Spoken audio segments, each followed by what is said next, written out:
Well, I start, every time I start a show, I start as if I never made a show before, and absolutely from nothing. It doesn't appear that way at this time, but it did appear that way last summer. And it's very frightening, and I don't know if this is good or bad, whether this just means that you repeat your mistakes, or whether this is a very good way of saving your innocence. Because it is very important to be innocent, I think, to approach a show without really knowing what's going to happen, and just to have the confidence that it will happen, happenings too. I think it's terrifying to do it this way, but it's always a great pleasure if it works. And it hasn't failed entirely so far. There have been some things that have been disappointing, some things I haven't been able to bring off. But on the whole, I've met my obligations or my deadlines. When I develop a show, everything usually hangs together. That is after a while, one form sort of leads to another form, and there's a kind of consistency in the forms. There are maybe 2 or 3 forms that dominate the show in different guises. So there's a kind of consistency in form, and you could say almost that every show has 2 or 3 themes and variations on the themes. I find it helpful to work that way. I think I strive for a consistency, which is something that's almost never noticed by a reviewer.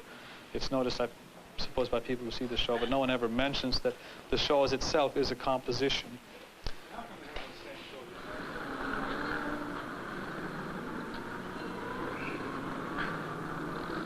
Claes Oldenberg is one of those artists for whose work the pace and texture of urban life are necessary conditions. Born in Stockholm, he grew up in Chicago, where his father was formerly the Swedish consul. It's hard to think of another artist who is more American in his outlook and in his perception of the details of contemporary life. Oldenberg came to New York in the late 50s. Now he and his wife Pat live and work in an immense loft on the Lower East Side. Along with several others, Oldenberg was one of the first to explore the vein in contemporary art, which later was to be called pop. And he was one of the originators of the new kind of artist theater called happenings. In this film, we see him working and preparing for a major exhibition of his new work. Last summer, I went through about 2 months of what you might call inspiring myself or priming myself by reading and buying hundreds of magazines and walking the streets of New York, and I took off 40 pounds. I gave up smoking. I did all kinds of things to myself to get myself stimulated or started in some direction. And then I went through my notes, which is always a good stimulation, the notes from the past. There are many pieces that I've been intending to make, but I never get around to making, and so on. And finally, I sat down, or I wouldn't say finally, let's say as a beginning, I sat down and made a list of about 50 things I would like to make. Just what came into my mind as a result of this self-priming. But gradually, as I go along, the list gets shorter. I knock out things that don't seem to be particularly important, or that can be saved for later, or that seem just plain silly. And the list gets shorter and shorter and shorter, and more realistic. Everything progresses from the wildest dreams to what can actually be done. And it's surprising how little one can do, really, when you get right down to it. But it's enough. I found that I had more than enough for this show. And I have, as a residue from thinking about all the things I could do, I have maybe 100 ideas here for future shows, which I don't know if I'll ever get around to. It accumulates. There's an awful lot of paper lying around the studio, awful lot of sketches that will never be realized. But all you care about is that there should be, maybe out of all of this stuff, maybe there should be 50 good ideas, because you can really work a lifetime on one good idea.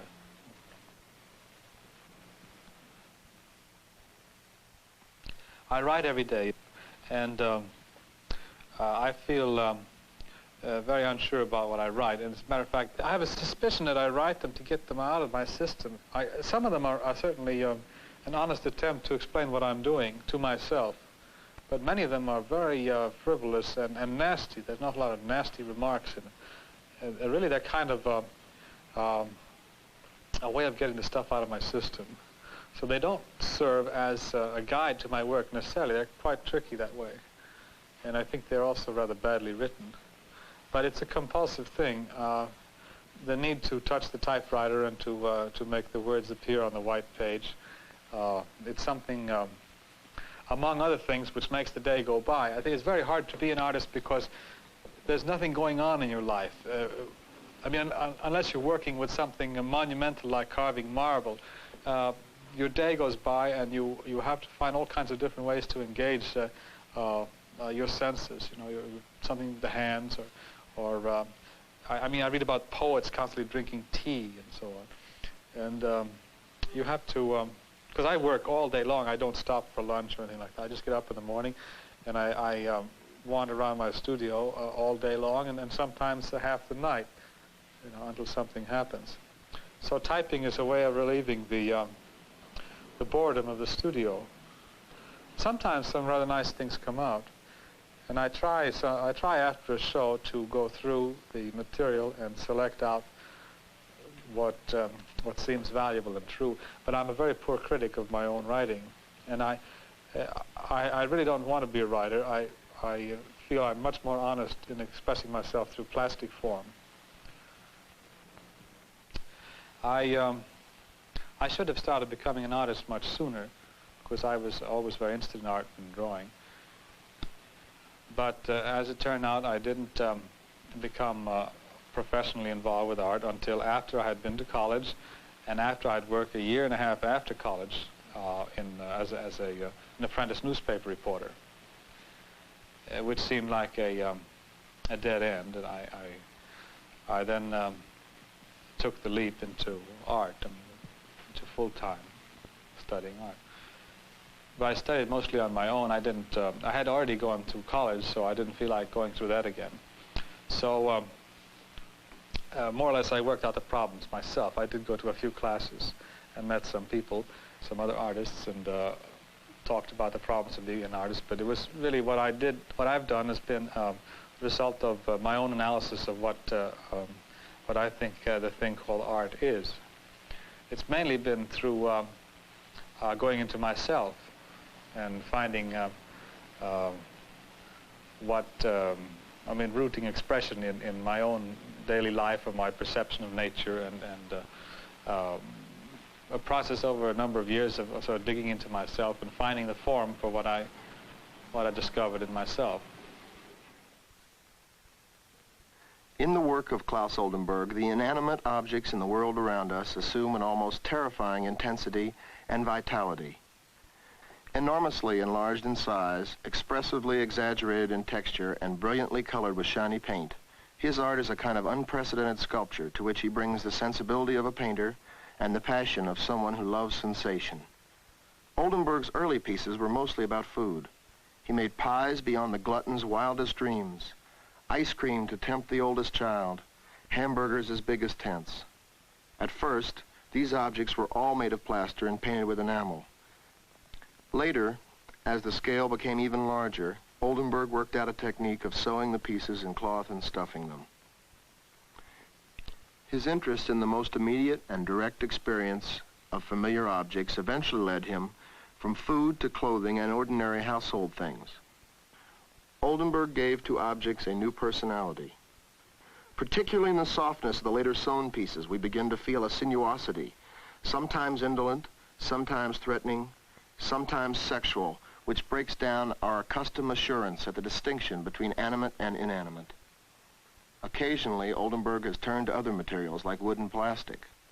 One of his most extraordinary ventures was the furniture ensemble called Bedroom. Like the rest of his work, larger than life. The bedroom is one of the rooms of the house, and it's the first room that I tried, the second one being the bathroom. And I suppose we wanted to start with the rooms where there was most physical contact or sensuousness. But many people have interpreted this as a funereal bedroom, or as an anti-sensuous bedroom, or as the death of sensuousness. And there must be that element in it too. There is a kind of formality about the bedroom, which is frightening, especially the geometric forms. So, as in most of my work, there are two contradictory interpretations and impulses, and you have to make up your mind which one you want to follow, or you can follow one a little bit and then come back on the other one. So it's very hard to sum it up and to say it's any one thing. I like to look at this room. I like to pass it. It's kind of an oasis in the loft. In here, things don't change. You know, outside everything is flying around, and in here, protected by this plastic, there's a kind of like an aquarium atmosphere.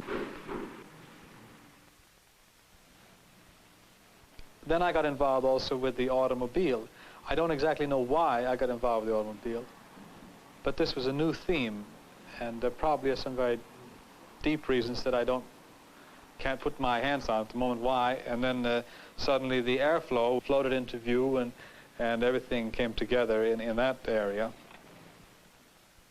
By a curious coincidence, it happened that the Airflow Chrysler, an advanced car of the 30s, wholly appropriate in its forms to the spirit of his work, was conceived by the father of Oldenburg's friend, the sculptor and filmmaker Robert Breer. Oldenburg photographed and sketched a restored Airflow owned by Mr. Breer. It's like an exploded view, and it's all types of pieces or kinds of pieces of the car of different size models and different type models also within the Airflow scheme. And each part is treated differently. Some are on the floor, and some are hung from the ceiling, and some lie in the corner. And we expect to keep making these parts and to work on this thing for a rather long period of time. It's like composing a symphony compared to a shorter piece, and it's quite a job. It may be too much for us, but even if we don't complete it, we still will have a lot of stuff if we work on the idea for about another year. And we're going to have another show next year in which the Airflow idea will dominate, just as the bathroom dominated the show this year. And I expect many things to come out of it. There's quite a lot of freedom and quite a lot of possibilities. You could make many different models. I'm right now working with 6 models and 6 sizes, of which one is a full scale.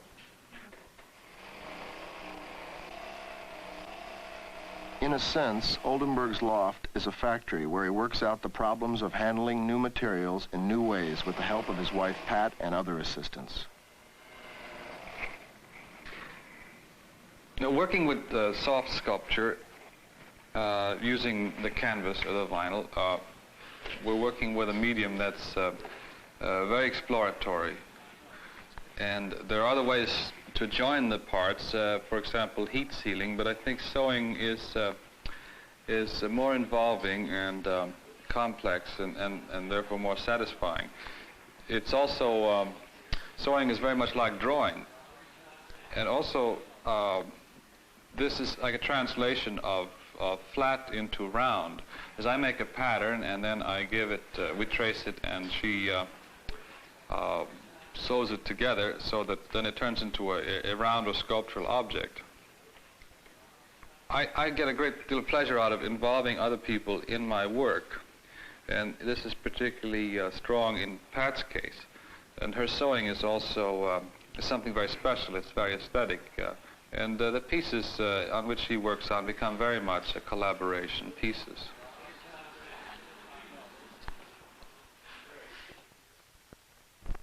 Oldenburg explores the formal problems raised in these objects by first making corrugated cardboard models and then developing patterns for the shapes to be sewn. Well, it's necessary. It is necessary if you have set your mind to making something out of vinyl. It's necessary to make a very clear pattern to be followed in the sewing. So I started using cardboard, and I keep using it and cut it very easily. And if I have an idea, I can very quickly make a model out of it through cardboard. And that's followed by taking the pattern and making it into canvas. And if that works, that's followed by a vinyl. I think, though, that the models have a kind of directness which people appreciate. I mean, the models, I exhibit the models. The canvas pieces, they originally served a function of working out the sewing problem, but then they seem to be something in themselves, very different from the vinyl pieces. For example, they seemed proletarian in relation to the vinyl pieces, or they seemed austere, or they seemed more spiritual, less sensuous, or they seemed, well, I call them ghosts because I painted them white, and they see they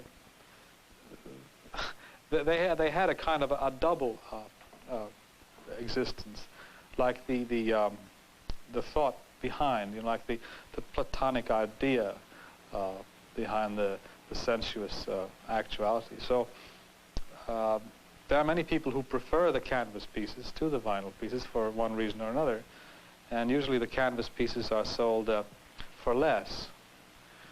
So there are all kinds of, you could work up all kinds of feelings about one as opposed to the other.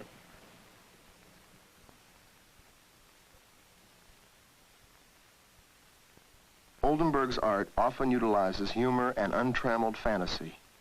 Some of the best examples of these attributes are his drawings of schemes for monuments to be built in New York City. Look at these. I mean, there's no such thing as an honest monument. I don't know of any. If I say put a hot dog on Ellis Island, which I proposed, a giant Frankfurter, then it's only because a giant Frankfurter is one of my personal objects, and I feel that in that position, in relation to the bay, it would be very well located. So, see, that would be a very good instance of how you could get in trouble by bringing the two worlds together, the world of art and the world of the people outside. A monument gets you into trouble right away. If I just made my things and called them art, but that's because I was brought up to believe that one should try to reach people, and one should try to sum up what people are feeling, and one should try to make people all into one, and so on. And even though I know it doesn't work, I keep doing it.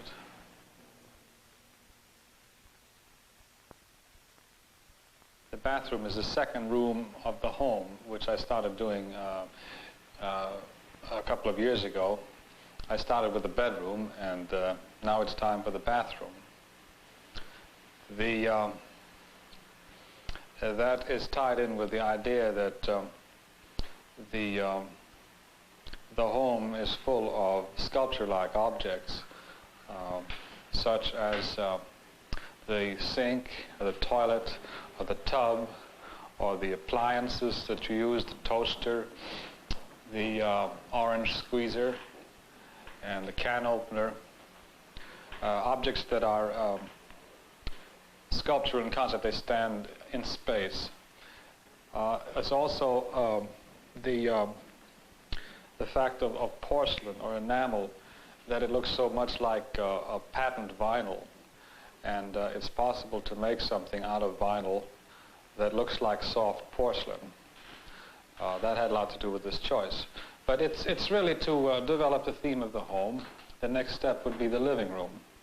And I've already dealt with parts of the kitchen, but I might deal with an entire kitchen using a stove and maybe a washing machine or a dryer, something like that.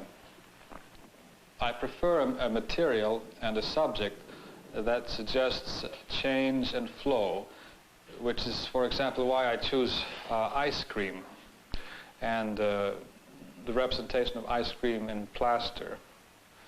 And here I am using a soft cloth, soft vinyl fabric, to suggest the possibilities of change in relation to an object That is, in the soft version of the sink, it's possible to see the sink from above and from beside and from the front at the same time, because the front of it falls down in the soft version.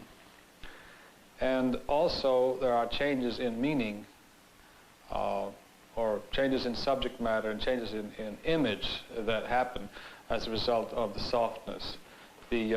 What is identifiable as a sink takes all kinds of different forms and can be identified in many different ways if the material is changed into soft material. The whole thing is that I say this is a sink, and from there it can be almost anything depending on who's looking at it. You can always go back and say it's a sink that is defined as a sink, but I wouldn't want to set any limits to where the image can go after that. People will see their own images or whatever they want to see. In general, my approach is to set a limit, a general limit, and within that limit let things have a life of their own, take their own form. And that's what happens with the cloth, and that's what happens when I do a performance, a happening. I set very general limits within which people develop themselves in relation to the objects that I give them. I don't know why the toilet should be offensive to people as a subject. It has never hit me that way at all. That is, I've not chosen a subject that deliberately to shock anybody. I've just assumed that that's one of the sculptures of the home, and it's such an important and obvious part of the home that I just have accepted it.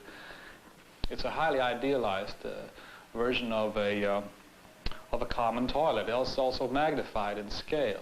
It's placed up on a pedestal, and everything is done to make it, to emphasize its existence as a sculpture object, to remove the association, I think, just to make you see the thing as itself.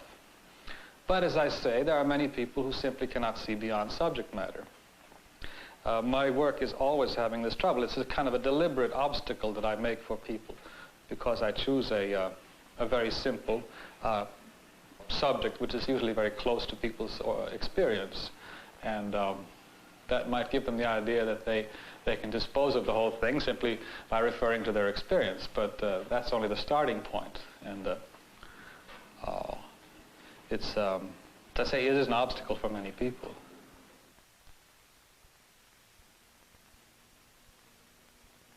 Well, I was watching TV or sometimes reading the newspapers, and I see the kind of general public view reflected, general public view of what I'm doing. And it's very puzzling because it's very different from what I think I'm doing and what a few people know that I'm doing. So that well, if I was, say, an artist who was removed from the objects of the world, who was, say I was an abstract artist, then perhaps this would be pretty consistent. I mean, this sense of being, of finding the general opinion strange. But because I deal with things that enter into everybody's lives, it seems that they, the general public, should also see what I'm doing the way a few people see and the way I see. Of course they don't, and I have to accept that. The problem is that you have to, in order to get an honest piece of work, you have to follow your own feelings, and you can't listen to other people telling you what to do. If at the same time you have a desire to do things for other people, let's say a moral purpose in making your art, which I do, then it does get confusing. Now, I don't know of any way to make art other than following my own feelings and notions. And the fact that I do use subject matter indicates that it's not just for myself. It's for other people to ponder or to be led into. And that's a kind of a traditional notion of art, is that if people can be fastened by the subject matter, they can be led into the deeper areas of the thing, which is really problems of form and balance and grace and order and, you know, the finer things of life. I mean, my thinking is very traditional along those lines. But I find that instead of having this work for me, I find that I'm stepping on all kinds of toes, and I'm not being taken seriously, and people are not seeing what's there, and perhaps they're being led away rather than led into, and I'm becoming more and more isolated rather than more and more at one with them. That's something that I always hope over a period of time will change. But in my heart, I know it really doesn't work, you know. But I keep trying. And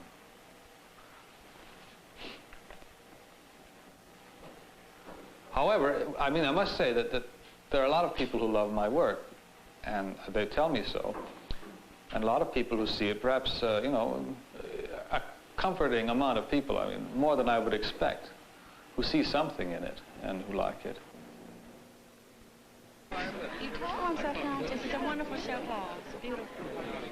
Yeah, you are. See you.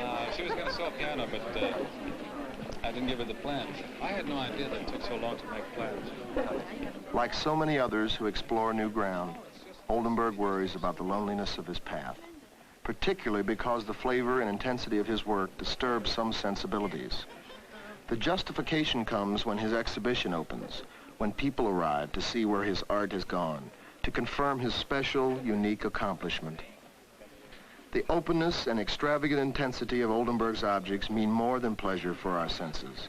He, like some of his contemporaries, insists that we examine our familiar surroundings with a fresh eye, that we discover new ways of seeing and feeling, to enlarge the meaning and significance of everyday life. Art for Oldenberg can no longer be separated from life. He shares the optimism which has become a keynote of contemporary American art. No, I'm serious. I want to see what's going on over here. I haven't made, there's six possible models. You only have two little ones here. Yeah, the little ones. Then there's one bigger one, it's number 2. And then the parts, the insides come from other models, number 5 and number 6. Well, is this big car, does it open up? Does it have an engine in it, or is it like... No, it would be, well, it'd be more the outside. What's the inside? This is the inside. I mean, like your toilet opens up and you got inside. You don't open up the hood of the car and find the motor in it. You don't open up. No. How come? Well, I don't know. I haven't solved that. It's very difficult to make a car. I mean, and then you got to ask yourself, do you really want to make a car, you know, or do you want to make, I mean, I'm just using the car as a subject, you know. I mean, it's not going to be a car.